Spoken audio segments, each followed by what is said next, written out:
तो गाइस कैसे हैं आप सब लोग। रीइंकार्नेटेड के एपिसोड 27 के साथ हाजिर हो। तो लास्ट एपिसोड के एंड पे हमने देखा था फैमिली कंपटीशन चल रहा होता है। यहाँ पर सारे बच्चे एक दूसरे को चैलेंज कर रहे होते हैं। तो वहीं पर एक लड़का जो कि मिस्टिक हार्ट सेक्टर से होता है वो युनबा को चैलेंज कर देता है। लेकिन चैलेंज करने के बाद उसे पता चलता है कि युनबा की तो उम्र ही कम है। मजबूरी में उसे वहाँ पर युनबा से फाइट करना पड़ती है। तो युनबा फाइट के लिए रेडी होता है। वो जल्दी से जंप करते हुए उसके ऊपर अटैक करने के लिए आगे बढ़ता है। वो अपने special move breaking the mountain को यूज करता है और अपने दोनों हाथों को पंच बनाकर सामने की तरफ करता है। तो उस लड़के यांजू को जबरदस्त पंचिस मारता है। लेकिन वो लड़का अपने बाजू को खोलते हुए उसके दोनों बाजू को पकड़ लेता है। साथ ही हमारे जानबा को घुमाते हुए पीछे की तरफ गिरा देता है और कहता है तुम्हें क्या लगा था कि तुम यहाँ पर मुझसे फाइट करने के लायक हो। तो जैसे ही जानबा को उठाकर पीछे की तरफ पटकता है, जानबा बेचारा वहीं पर गिर जाता है क्योंकि उसकी कल्टीवेशन तो बहुत ज्यादा लो है और वो है भी एक छोटा सा बच्चा ही। तो यांजू से नीचे गिराने के बाद अभी भी नहीं रुकता और वो अपने हाथों पर अपनी पावर्स को रिलीज करने के बाद हमारे युनबा के सामने आकर खड़ा हो जाता है। युनबा कहता है ये बंदा तो बहुत ज्यादा स्ट्रॉन्ग है, मैं गिव अप करता हूँ। लेकिन जैसे ही वहाँ पर गिव अप करने लगता है उसी वक्त यांजू आगे से हंसना शुरू कर देता है। जाओची भी दूर से चिल्लाकर उसे कहता है रुक जाओ, उसने गिव अप कर दिया। यांजू रुकने की बजाय अपने हाथ में अपनी पावर को रिलीज करते हुए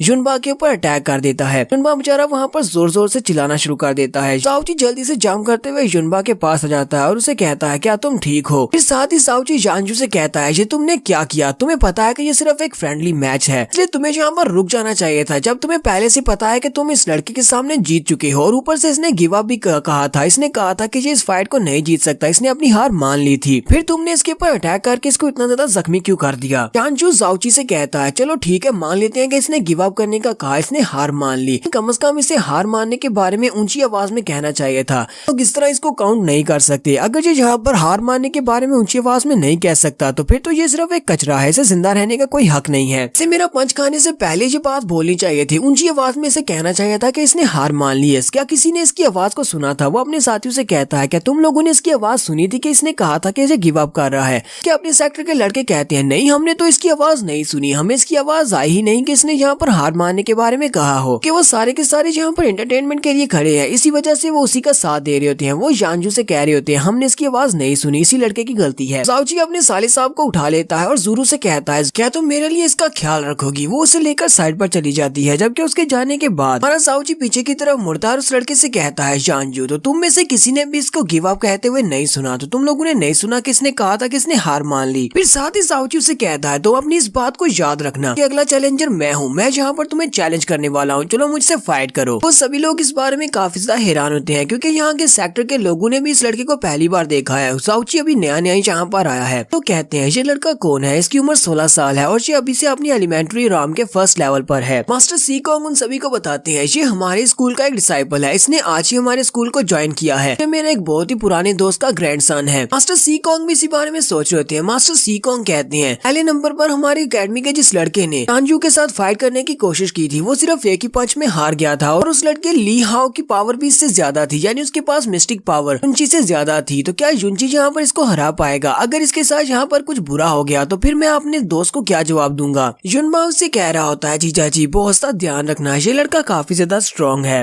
यांजू जाओची से कहता है कि तुम इस बड़े से कचरे के जानने वाले हो या फिर इसके दोस्त हो, तुम यहाँ पर इसकी वजह से मुझसे चैलेंज कर रहे हो। हमारी कल्टीवेशन एलिमेंट्री राम के फर्स्ट लेवल पर है लेकिन तुम्हारी क्वालिफिकेशंस इतनी ज्यादा नहीं है कि तुम मुझसे फाइट कर सको। कि मैं तुम्हारे चैलेंज को जरूर एक्सेप्ट करूंगा, सिर्फ 5 मूव्स में मैं तुम्हें दिखाऊंगा कि तुम्हारी हालत भी इसी लड़के के जैसी हो जाएगी। कि मिस्टिक हार्ट सेक्टर के लड़के उसे कहते हैं हमें तो लगता है कि सिर्फ 3 मूव्स में इसका काम हो जाएगा, सिर्फ 3 मूव्स काफी हैं इस जैसे कचरे को हराने के लिए। क्योंकि अगर तुम इसके ऊपर 5 स्ट्राइक करोगे तो ये तो मर जाएगा। यांजू जल्दी से पीछे की तरफ घूम जाता है और उन सारे लड़कों की बातें सुन रहा था जबकि युनची उसके पीछे खड़ा होता है। वो उसे कहता है तो तुम्हारा नाम युनची है। यांजू यहाँ पर एक्शन मारने की कोशिश कर रहा है, वो दूसरी तरफ मुंह करके खड़ा होता है और उसे कहता है तुम वहाँ पर बेवकूफी की तरह खड़े क्यों हो, चलो जल्दी से यहाँ पर आओ और पहले मेरे पर अटैक करो क्योंकि बाद में ये मत कहना कि मैंने तुम्हें बुली किया है। क्योंकि अगर यहाँ पर पहले मैं तुम्हारे पर अटैक करूंगा तो तुम्हें मेरे पर अटैक करने का मौका ही नहीं मिलेगा। जैसे वो थोड़ा सा पीछे की तरफ मुड़ता है और युनची की तरफ देखने लगता है उसी वक्त हमारा जाओची बड़ी स्पीड से आगे बढ़ता है कि मुंह पर एक जबरदस्त थप्पड़ मारता है। सिर्फ एक ही थप्पड़ से वो लड़का नीचे गिर जाता है। जाओची उसे कहता है तो ये मेरा फर्स्ट मूव था, बाकी 4 मूव बचे हैं। बाकी के सभी लोग भी देखकर बहुत ज्यादा हैरान होते हैं और कहते हैं ऐसा कैसे हो सकता है। एल्डर किन भी इस बात से काफी ज्यादा हैरान होते हैं और मास्टर सी कॉन्ग से कहते हैं एल्डर सी कॉन्ग क्या तुमने देखा इस लड़के ने अभी अभी एक मूवमेंट टेक्निक को यूज किया, क्या तुमने इस टेक्निक के बारे में पहले कभी सुना है, इसने कौन सी मूवमेंट टेक्निक को यूज किया है। मास्टर सी कॉन्ग कहते हैं नहीं मैंने पहले कभी इस तरह की मूवमेंट टेक्निक को नहीं देखा। जाओची ने यहाँ पर ब्रोकन गॉड शैडो टेक्निक को यूज किया है। जानजू जो कि काफी ज्यादा इंसल्टेड हो चुका है, वो उठकर जाओची से कहता है, मैंने तुम्हें जानबूझकर अपने आप को हिट करने दिया, यहाँ पर तुम्हारी इन सभी के सामने इंसल्ट ना हो। जाओची कह रहा था, तुम तो एक बहुत बड़े बेवकूफ हो। जानजू जल्दी से अपनी पावर्स को रिलीज करता है और जाओची के ऊपर अटैक करने के लिए आगे बढ़ता और कहता है, अब मैं तुम्हें नहीं छोड़ूंगा, मैं तुम्हें मार डालूंगा। और बड़ी स्पीड के साथ जैसे ही जाओची को पंच मारता है, उसी वक्त जाओची फिर से अपनी ब्रोकन शैडो टेक्निक को यूज करते हुए सामने से गायब होकर साइड पर चला जाता है। इससे तो जानजू भी काफी ज्यादा हैरान होता है कि वो कहां पर चला गया था। जाओची साइड पर हटने के बाद उसे एक जबरदस्त किक मारता है, जिससे वो फिर से पीछे की तरफ गिर जाता है। जाओची उसे कहता है, तुझे मेरा सेकंड मूव था, पीछे 3 मूव्स बचे हैं। देखने वाले काफी ज्यादा एक्साइटेड हो जाते हैं और कहते हैं, ये तो वाकई में बहुत ज्यादा स्पेशल फाइट है। इस लड़के की मूवमेंट्स टेक्निक काफी ज्यादा अच्छी है और ऊपर से इसकी स्ट्राइक्स भी काफी ज्यादा पावरफुल है। और सभी लोग जानजू का मजाक उड़ाना शुरू कर देते हैं और कहते हैं, पहली बार इसने उसके चेहरे पर थप्पड़ मारा था, जिसकी वजह से चेहरे की एक साइड सूज गई और वो लाल हो गई, बिल्कुल एक बंदर के पिछवाड़े की तरह। और अब उसने दूसरी साइड के ऊपर उसे किक मारी, अब उसकी दूसरी साइड भी फूल गई है। जानजू काफी ज्यादा घबराया हुआ होता है और कहता है, जब मैं उसे पंच मारने के लिए आगे बढ़ा था, वो मेरे सामने खड़ा था, फिर वो अचानक से मेरी दाईं साइड पर कैसे आ गया? लगता है कि यहाँ पर किसी किस्म की बॉडी मूवमेंट टेक्निक को यूज कर रहा है। और ऐसा कैसे हो सकता है? इस लड़के के पास इतनी ज्यादा स्पेशल मूवमेंट टेक्निक कैसे हो सकती है? जाओची आगे बढ़ता है और उसे कॉलर से पकड़कर उठा लेता है और उसे कहता है, तुमने तो कहा था तुम्हें सिर्फ 5 मूव्स चाहिए, तुम सिर्फ 5 मूव्स में मुझको हरा दोगे, लेकिन अभी तक तो मेरे सिर्फ 2 ही मूव्स हुए हैं, अभी मेरे 3 मूव्स बाकी हैं। तो जानजू अभी भी हार मानने को तैयार नहीं है। वो जाओची से कहता है, जुनजी तुमने जहाँ पर सभी लोगों के सामने मुझे बहुत ज्यादा शर्मिंदा कर दिया, पहली बार मेरी जिंदगी में किसी से इतनी बुरी तरह से हार रहा हूँ, मैं तुम्हें नहीं छोड़ूंगा, अगले मूव के साथ मैं तुम्हें मार डालूंगा। जबकि हमारा जाओची वहीं पर खड़े खड़े उसके मुंह के ऊपर फिर से एक थप्पड़ मारता है। उसे कहता है, तो मेरे 3 मूव हो गए, अब सिर्फ 2 बचे हैं। जानजू और भी ज्यादा गुस्सा आ जाता है और उसे कहता है, अब तो तुम बिल्कुल भी नहीं बचोगे, अब मैं तुम्हें नहीं छोड़ूंगा। तू अपनी पावर्स को रिलीज करने लगता है। जाओची फिर से उसके मुंह के ऊपर एक और थप्पड़ मारता है और उसे कहता है, तुझे मेरे 4 मूव्स हो गए। इस बार जानजू अपने पंचेस के ऊपर अपनी फ्लेम्स को रिलीज करते हुए सामने की तरफ पंचेस का बिराज करता है। वो बहुत सारे पंचेस मारता है। इसी वक्त ज़ूरू चिल्लाकर जाओची से कहती है, जाओची बहुत ज्यादा होशियार रहना, ये इनकी फैमिली की सबसे स्पेशल टेक्निक है। इस टेक्निक को पर्पल सन 1000 फैंटम हैंड्स कहा जाता है। ये एक परफॉर्म लेवल की टेक्निक है। अगर तुमने अपने आप को इस टेक्निक से नहीं बचाया तो ये तुम्हारे हार्ट को डिस्ट्रॉय कर देगा। जाओची उसकी पाम्स की तरफ ही देख रहा होता है और जाओची उसकी टेक्निक को वहाँ पर क्रैक कर लेता है। जाओची कहता है, तो इसको क्रैक करना तो काफी ज्यादा आसान है। ऐसे वो उसके ऊपर पाम से अटैक कर रहा होता है। उसी वक्त हमारा जाओची उसके अटैक को अवॉइड करते हुए आगे की तरफ बढ़ता है। जानजू को भी समझ आ जाती है कि अब वो जीत नहीं पाएगा। वो जाओची से कहता है, ठीक है मैं सरेंडर करता हूँ। जाओची उसकी बात को इग्नोर करते हुए उसे एक जबरदस्त किक मारता है, जिससे वो उड़ता हुआ पीछे वाली दीवार के साथ जाकर टकराता है। वक्त मिस्टिक हार्ट सेक्टर का एक और लड़का चिल्लाकर उसे कहता है, ये तुम क्या कर रहे हो? तुमने सुना नहीं? उसने कहा कि उसने सरेंडर कर दिया, फिर भी तुमने उसके ऊपर अटैक क्यों किया? तो बहुत ज्यादा जालिम हो, क्या तुम एक इंसान भी हो?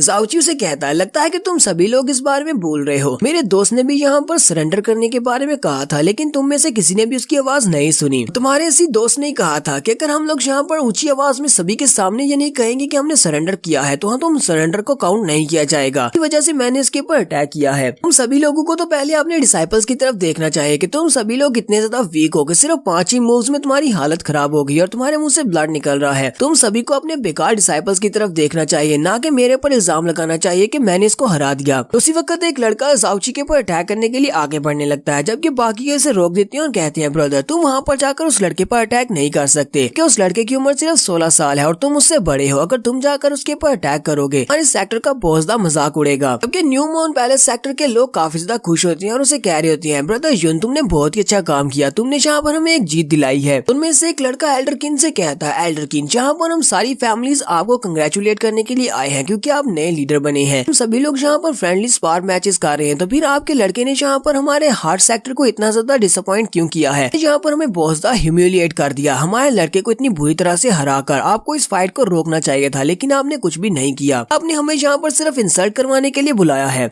जाओची से कहता है, क्या तुम अकल के अंधे हो? क्या तुम्हें दिखाई नहीं देता? अरे जानजू ने यहाँ पर हमारे न्यू मून पैलेस सेक्टर के 2 लड़कों को बुरी तरह से जख्मी किया है। ये बात तुम्हारा से सवाल करना बनता भी नहीं है। तुम सभी लोगों को ये बात अच्छी तरह से पता है कि तुम सभी लोग सिर्फ हमारे न्यू मून पैलेस सेक्टर के बच्चों को इसलिए चैलेंज करते हो ताकि हमें यहाँ पर शर्मिंदा किया जा सके। आज के बाद तुम में से किसी को भी अलाउ नहीं किया जाएगा न्यू मून पैलेस सेक्टर का मजाक उड़ाने को। इस बात से एल्डर किन भी काफी ज्यादा खुश होते हैं। वहाँ पर कुछ एलीट लड़के खड़े होते हैं और कहते हैं, ये लड़का यहाँ पर नया है, इसी वजह से इसे बाकी के एलीट डिसाइपल्स के बारे में कुछ भी नहीं पता कि ये काफी ज्यादा स्ट्रॉन्ग है और काफी ज्यादा पोटेंशियल वाला है। लेकिन अफसोस कि इसने यहाँ पर एक गलती कर दी है। यहाँ पर इसने 7 बड़े सेक्टर्स के साथ पंगा ले लिया और वो सभी के सभी इसके दुश्मन हो गए हैं। तो जाओची जाओची यहीं पर बस नहीं करता। जाओची उन सभी से कहता है यहाँ पर 7 बड़े सेक्टर्स के लोग मौजूद हैं और उनके एलीट डिसाइपल्स भी। वैसे जिसको भी मुझसे प्रॉब्लम है वो अपने डिसाइपल को यहाँ पर भेज सकता है और मुझे चैलेंज कर सकता है। मैं तुम सभी के साथ फाइट करूंगा। जैसे ही जाओची यहाँ पर ये वाली बात करता है वो सभी लोग बहुत हैरान हो जाते हैं। क्या है ये लड़का कर क्या रहा है, कहीं ये पागल तो नहीं हो गया। एल्डर सीकोंग भी इस बात से काफी ज्यादा हैरान होते हैं और कहते हैं इस लड़के को यहाँ पर सभी को चैलेंज करने की जरूरत ही क्या पड़ी थी। इसने ये बात कर दी है, मैं इस लड़के को अब यहाँ पर प्रोटेक्ट नहीं कर पाऊंगा। और यहीं पर हम लोग अपनी एपिसोड 27 का एंड करेंगे। एपिसोड की एक्सप्लेनेशन अच्छी लगी हो तो कमेंट करके जरूर बताइएगा। चैनल को सब्सक्राइब कर दे, वीडियो को लाइक और शेयर कर दे। शुक्रिया।